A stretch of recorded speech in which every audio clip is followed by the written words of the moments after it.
வணக்கம். வணக்கம். பக்கத்துல ஒரு சகோதரியோட நிக்கிறீங்க, என்ன விஷயம், என்ன நடந்தது? நம்ம தலைமைச் செயலகத்துல வணிக வரித்துறை கண்காணிப்பாளர் முக்கிய பொறுப்பாளரா அதிகாரியா இருக்கிறவரு திருமண வாழ்க்கையில பிரச்சனை வருது. மனைவிய பிரச்சனைகள்ல ஈடுபடுத்துறாரு. மனைவி விவாகரத்துக்கு அப்ளை பண்ணியிருக்காங்க. பிளஸ் எஃப்ஐஆர் அவங்க போட்டிருக்காங்க.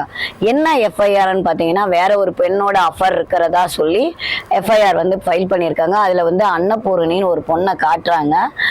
அதுக்கப்புறமா இதுல என்ன நடக்குதுன்னா, இவர் தன்னை காப்பாத்தி கொள்ள இவர் சைடுல இருக்கிறவங்க மட்டும் பெயில் வாங்கிக்கிறாரு. ஆனா அந்த அன்னபூரணிக்கு பெயில் வாங்கப்பட்டதா அப்படின்றது கேள்விக்குறியா இருக்குது. சட்ட நடவடிக்கை, சட்டம் ஒழுங்கு பேசக்கூடிய அரசாங்கத்துல அரசு சம்பளம் வாங்கக்கூடிய அதிகாரி ஒரு கேவலமான விஷயத்துல ஈடுபட்டது மட்டும் இல்லாம இன்னொரு பெண்ணுடைய வாழ்க்கையையும், அந்த பெண் வேற ஒரு ஆடவரோட வாழ்ந்துகிட்டு இருக்க திருமணமான பொண்ணுடைய வாழ்க்கையை கெடுத்து அவருடைய லைஃபை டோட்டலா காலி பண்ணி அந்த பொண்ணை திருமணம் பண்ணி, திருமணத்துக்கு அப்புறம் அந்த பொண்ணோட நிறைய பண பறிமுதல், தன் சொந்த தாய் அவர்களுடைய அக்கௌண்ட்ல பண பறிமுதல்லாம் பண்ணிட்டு இப்போ பிப்ரவரி மாசத்துல அந்த பொண்ணை குப்பை தொட்டியில தூக்கி போட்டாரு.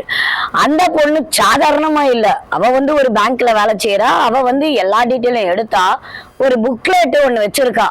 அந்த புக்லெட்ல யார் யார்கிட்ட எல்லாம் பேசுனாங்க, என்ன பண்ணாங்கன்ற அளவுக்கு அவ்வளோ கால்ஸ், அவ்வளோ பொண்ணுங்க கிட்ட சாட் பண்ணியிருக்காரு. இது மட்டும் இல்லாம கல்லூரி பெண்களுக்கு ப்ராஜெக்ட் செஞ்சு தரேன்னு சொல்லியிருக்காரு. கல்யாணம் ஆகாத பெண்களுக்கு மூளைச்சலவை செஞ்சு தந்திருக்காரு. அது இல்லாம ரொம்ப ஒரு படி மிஞ்சி போய் 500 ரூபாய்க்கு கூட பெண்களை மிஸ்யூஸ் பண்ணியிருக்காரு. இதுக்கெல்லாம் அரசாங்கத்துக்கு நம்ம ஏற்கனவே முதல் வீடியோ கொடுத்துருக்கோம். இந்த வீடியோவில் நம்ம என்ன சொல்றோம்னா, பாதிக்கப்பட்ட இன்னொரு பொண்ணு எஃப்ஐஆருக்கு காவல்துறைக்கு 1 வாரமா நடந்துட்டு இருக்காங்க. அவங்களுக்கு முறையா கிடைக்குமா? ஏன்னா தப்பு பண்ணவனுக்கு இன்னைக்கு சட்டங்கள் வழக்கறிஞர்ன்றவரு வராரு. இந்த வழக்கறிஞர் காவல்துறையில முறையா நடவடிக்கை எடுக்கிறவங்கள நீ எப்படி எடுப்ப, உனக்கு இன்ஃப்ளூயன்ஸ் அந்த பொண்ணு கொடுத்ததுன்னா நீ செய்வியான்னு சொல்லி ஒரு காவல் அதிகாரியை மிரட்டுறாரு. அது இல்லாம அந்த பையனுடைய மாமன்றவரு அளவுக்கு அதிகமா பணத்தை இறக்கிறதுனால அந்த பொண்ணோடைய எஃப்ஐஆர் நிலுவையில இருக்கு. கடைசியில அந்த எலாண்டோல எஃப்ஐஆர் போட முடியாம நேரடியா நம்ம உமன் ஸ்டேஷனுக்கு மாறிடுச்சு. இப்ப உமன் ஸ்டேஷன்ல அந்த எஃப்ஐஆர் போடுறதுக்கு நிலுவையில இருக்கக்கூடிய கட்டத்துலதான் நம்ம இந்த பேட்டியை கொடுக்குறோம். நமக்கு K5 போலீஸ் ஸ்டேஷன், நம்ம இன்ஸ்பெக்டர் ஜெயபிரபா மேடம் ரொம்ப நேர்மையான அதிகாரி. அவங்க கிட்டதான் வந்திருக்கு. நானும் அவங்கள நேரடியா பார்த்து அவங்க கிட்ட சொல்லியிருக்கேன். பெரவலூர் என்ற இடத்துலதான் இப்ப இந்த எஃப்ஐஆர் பதிவாக போகுது. இந்த இடத்துல நானே விஷயத்த சொல்றப்ப நிறைய பேர் பத்திரிகையாளர்கள் டூ மச்சா பேசுறீங்கலாம் சொல்லிட்டு இருக்காங்க நம்ம வாசகர்கள்லாம். சோ வாசகர்களுக்கு அவங்களுடைய திருப்திக்காக பாதிக்கப்பட்ட பொண்ணோடைய குரல் பதிவை நாங்க கொடுக்கிறோம். ஏன்னா அவங்கதான் சொல்றாங்க. அவங்க நேரடியா காவல்துறையில நிறைய மோதிட்டு இருக்காங்க. அவங்க மன வலிகளை என்னன்றது நாமளே கேட்போம், அவங்க என்ன சொல்றாங்கன்னு பார்ப்போம். வணக்கம் அன்னபுரியம்மா, நல்லா இருக்கீங்களா? வணக்கம், நல்லா இருக்கேன் மேடம். உங்க வாழ்க்கையில திருமணமாயி நீங்க வாழ்ந்துட்டு இருக்கிறப்போ இந்த இன்சிடென்ட் எப்படி வினோத் அவர்கள் உங்க வாழ்க்கையில நுழைஞ்சாரு, என்ன பிரச்சனை ஆச்சு? முதல்ல நான் என் ஹஸ்பண்டோட நான் ஒன்னா வாழ்ந்துட்டு இருந்தேன். 14 வருஷம் அவரோட நான் குடும்பம் நடத்திட்டு தான் இருந்தேன். நான் ஒரு இன்சூரன்ஸ் கம்பெனி கிரெடிட் கார்டில் ஒர்க் பண்ணிட்டு இருக்கும் போது இந்த வினோத் சார் மூலம் எனக்கு பழக்கம் ஏற்பட்டது. ஃபர்ஸ்ட் ஏற்பட்டது ஒரு நட்பு ரீதியாக தான் நான் அவரோட பழகிட்டு இருந்தேன். அதுக்கப்புறம் போக போக என்னோட ஹஸ்பண்ட் கூட ஏற்பட்ட மிஸ் அண்டர்ஸ்டாண்டிங் எல்லாம் அவர்கிட்ட நான் சொல்ல ஆரம்பிச்சேன். அதை அவர் அவருக்கு சாதகமா பயன்படுத்திக்கிட்டு என்னை அவரோட வலையில சிக்க வச்சு நான் உன்னை பாத்துக்கிறேன், நீ ஏன் இவ்வளவு கஷ்டப்படாத, உன்னை நான் கல்யாணம் பண்ணிக்கிறேன், எனக்கு கல்யாணம் ஆகல அப்படின்னு சொல்லி அந்த மாதிரி ஆசை வார்த்தைகளை தூண்டிதான் என்னைய கணவரோட டைவர்ஸ் ஏற்படுறதுக்கு அவர் தான். இல்ல மேடம், நீங்க சொல்றீங்க அவரை பார்த்தாவே ஒரு மெச்சூர்டு பர்சனா, ஒரு மேரீடு பர்சனா, ஒரு 20 வயசு குழந்தைக்கு அப்பாவா இருக்க மாதிரி தான் அவர் தெரியுது. அவரை போயிட்டு நீங்க எப்படி கல்யாணம் ஆகலன்னு நீங்க நம்புனீங்க? அவங்க அந்த மாதிரிதான் ஆணித்தனமா சொன்னதுனாலதான் நான் நம்பிட்டேன். சரி, ஆக்சுவலி உங்களுடைய பர்சனல் லைஃப்ல நல்ல ரிலேஷன்ஷிப் இருந்ததா? எனக்கு என் கணவருக்கும் கேக்குறீங்களா? ஆமா. இல்ல மேடம், அவருக்கும் எனக்கு கொஞ்சம் பிரச்சனைகள் போயிட்டு தான் இருந்தது. அந்த இதைத்தான் நான் இவர்கிட்ட ஒரு நண்பரா நான் அவரோட ஷேர் பண்ணதுனால தான் அவங்க இந்த மாதிரி என்ன மிஸ்யூஸ் பண்ணிட்டாங்க. மிஸ்யூஸ் பண்ணி நான் உன்னை கல்யாணம் பண்ணிக்கிறேன், நீ ஏன் இந்த கொடுமையெல்லாம் அனுபவிக்கிற, உனக்கு நான் நல்ல லைஃப் தரேன், உன் குழந்தைய நான் பாத்துக்கிறேன் அப்படின்னு சொன்ன ஒரு வார்த்தைக்காக தான் நான் நம்பி நான் விழுந்தேன். விழுந்ததுனால தான் எனக்கு இந்த மாதிரி. நீங்க விழுந்தீங்க, ரைட்டு. அவர் முறைப்படி உங்களை எங்கேயாவது கல்யாணம் பண்ணிருக்காரா? திருப்பதியில கூட்டிட்டு போய் கல்யாணம் பண்ணாங்க. 1/9/2021 திருப்பதியில வச்சு எனக்கு தாலி கட்டினாங்க. அந்த ஆதாரம்லாம் நான் காவல்துறையில நான் சப்மிட் பண்ணிருக்கேன். Okay okay. இப்போ முதல் மனைவிக்கு நீங்க வாழ்றது தெரியுமா? தெரியும். ஏன்னா இது ஏன் கேக்குறேன்னா, தப்பா எடுத்துக்காதீங்க, உங்க மனசை காயப்படுத்தணும்னு நினைக்கல. முதல் FIRல ரஞ்சிதான்றவங்க முதல் மனைவி உங்க பேர்ல தான், அவங்க வாழ்க்கையை கெடுத்தாதான் FIR ஃபைல் பண்ணிட்டு இருக்காங்க. இப்போ உங்க வாழ்க்கையும் கெட்டு போச்சு நீங்க சொல்றீங்க. அப்போ இது எப்படி இதை நாங்க ஏத்துக்கிறது? மேம், நீங்க சொல்றது 100% கரெக்ட் தான்.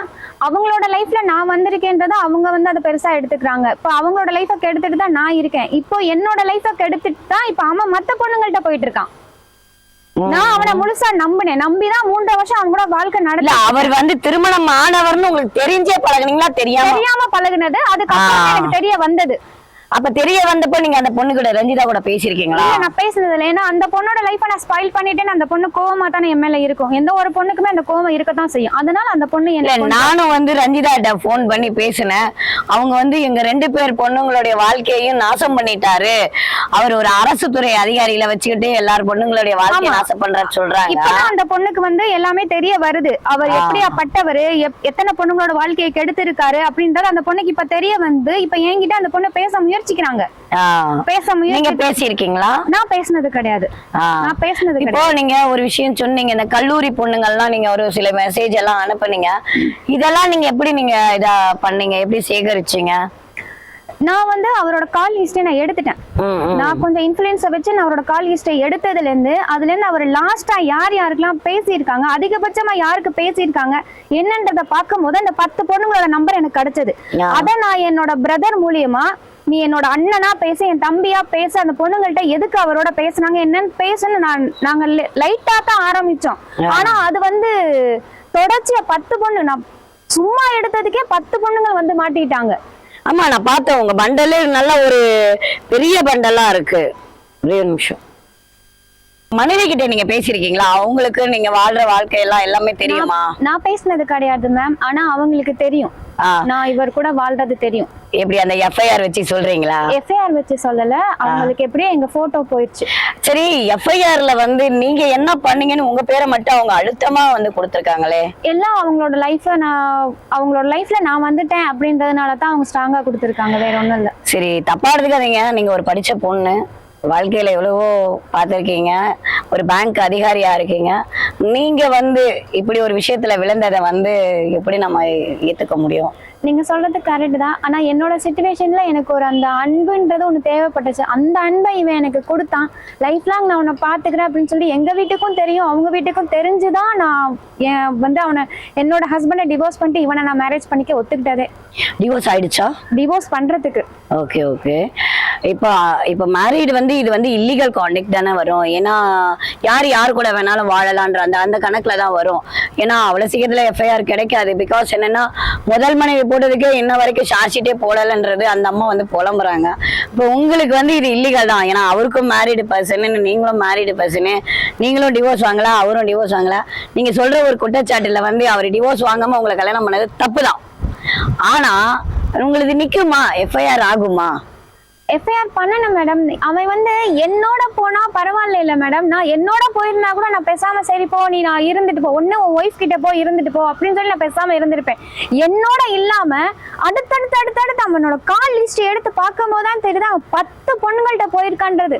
காலேஜ் படிக்கிற பொண்ணுட்ட போது ப்ராஜெக்ட் ஹெல்ப் பண்றேன்னு சொல்லி மூவி கூட்டு போய் பாண்டிச்சேரியில ரூம் போட்டு வந்திருக்காம அவனை எப்படி நீங்க சும்மா விட சொல்றீங்க? நான் தைரியமா இங்க நான் உங்ககிட்ட நான் நிக்கிறேன். அந்த பொண்ணு வர முடியாம தானே மேம் நிக்கிறா. அப்ப அந்த பொண்ணு வந்திருந்தா கேஸ் ஸ்ட்ராங் ஆயிருந்திருக்கும்ல. இப்போ நீங்க சொல்றது ரைட்டு. ஆனா எல்லாரும் என்ன சொல்லுவாங்கன்னா ஏதோ பணம் பறிக்கதான் நீங்க பண்ணீங்கன்னு தானே சொல்லுவாங்க. நான் தான் மேம் அவனுக்கு பணம் கொடுத்திருக்கேன் எல்லாமே நான் செஞ்சிருக்கேன். யாருக்கு கொடுத்திருக்கீங்க? எங்க வினோத்துக்கு தான் கொடுத்திருக்கேன். அவங்க அம்மா அக்கவுண்ட்ல நான் போட்டிருக்கேன். அதோட டாக்குமெண்ட் எல்லாமே சப்மிட் பண்ணிட்டேன். அம்மாவை சொல்றீங்களே இது விதத்துல ஒரு நேரத்துல நியாயமா? ஒரு பெத்த தாய் பையனை வந்து இப்படி போன்னு சொல்லுமா? அப்ப அவங்க வீட்டுல அவங்க ஏத்துக்கிட்டாங்களா? என்ன ஏத்துக்கிட்டாங்கல்ல. நீங்க அவங்க வீட்டுல வாழ்ந்திருக்கீங்களா? அவங்க அம்மாவோட நான் பேசியிருக்கேன்ல. அவங்க அம்மாவோட பேசியிருக்கேன். ஹோட்டல்ல போய் நாங்க ஒன்னால சாப்பிட்டுருக்கோம்ல. அந்த புகைப்படம் வச்சிருக்கீங்க. அவங்க அம்மா போட்டோல என்கிட்ட இருக்கே. எல்லாமே என்கிட்ட பேசியிருக்காங்கல்ல. நீ தானே என் வீட்டு மருமக, நீ தான் இங்க வந்து வாழ போறன்னு எல்லாமே என்கிட்ட சொல்லி. அது எப்படி முதல் வைஃப் வந்து டிவோர்ஸே ஆகாம நீ தான் என் மருமகன் எப்படி சொல்றாங்க? பிரச்சனை முடியட்டுமா? பிரச்சனை முடிஞ்சோடனே நீ தான் எங்க வீட்டுக்கு வர போற, உன்னை யாரும் வேணாம்னு சொல்லவே இல்லையேன்னு சொல்லி எல்லாமே அவங்க சொன்னாங்கல்ல. சொன்னதை நம்பிதானே நான் எல்லாமே பண்ணிட்டு இருந்தேன் அவங்களுக்கு. சரி, இப்போ உங்களுடைய எஃப்ஐஆர் ஸ்டேஜ் எந்த அளவுக்கு இருக்கு போடக்கூடியது? எஃப்ஐஆர் போட்டாங்களா? இல்ல போட போறேன்னு மேடம் சொல்லிட்டாங்க. காவல்துறைக்கு வந்துருச்சு. விமன்ஸ் ஸ்டேஷனுக்கு பெட்டிஷன் வரல. வந்த உடனே அவன் மேல எஃப்ஐஆர் நாங்க போட்டுருவோம். காவல்துறை உங்களுக்கு சப்போர்ட்டிங்கா பேசுறாங்க இல்ல மன உளைச்சல் ஏதாவது? இல்ல சப்போர்ட் பண்றாங்க, நல்லாவே சப்போர்ட் பண்றாங்க. இது வரைக்கும் நீங்க அந்த ஸ்டேஷன்ல நீங்க பேசியிருந்தீங்க, அங்க வழக்கறிஞர் எல்லாம் வந்து இது பண்ணாங்கல்ல, அது அங்க வந்து மாத்தி விட்டாங்க உங்களுக்கு? ஆமா, அவங்க சைடுல இருந்து வழக்கறிஞர்கள் வந்ததுல அவங்க தான் சொன்னாங்க, யார் வேணாலும் கம்ப்ளைண்ட் கொடுத்தா நீங்க வாங்கிடுவீங்களா, எந்த டியூரேஷன் சொல்லி நீங்க செக் பண்ண மாட்டீங்களா என்னன்னு சொல்லி சொன்னாங்க. அதுக்கப்புறம் தான் இங்க இருந்து மாத்தினாங்க. பட் ஆனா கண்டிப்பா நம்ம அவன் மேல எஃப்ஐஆர் போடுறேன்னு சொல்லிட்டாங்க. சரி, இப்போ இதுல ஒரே ஒரு லாஸ்ட் கொஸ்டின் என்னன்னா, இப்போ எஃப்ஐஆர்ன்றோம், நம்ம எஃப்ஐஆர் போட்டுட்டா உங்க பசங்களுடைய ஃபியூச்சர் பாதிக்காதா?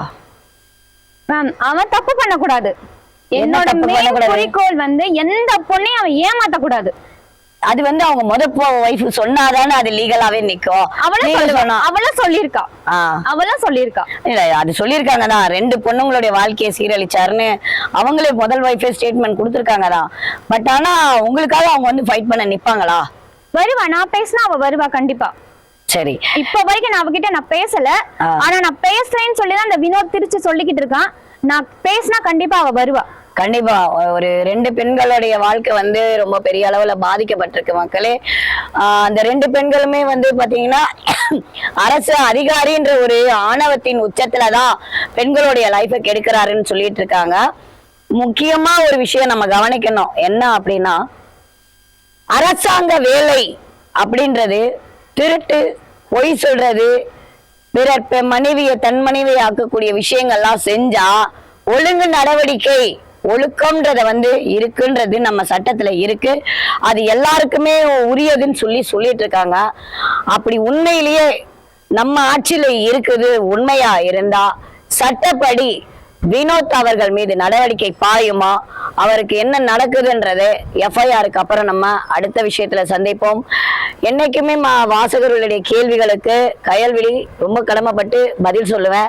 நீங்க இன்னும் நிறைய கேள்வி கேட்க இன்னும் பல ஆதாரங்களை வெளியிட்டு உங்களுடன் வாழும் அன்பு சகோதரி கயல்விழியின் வணக்கம்.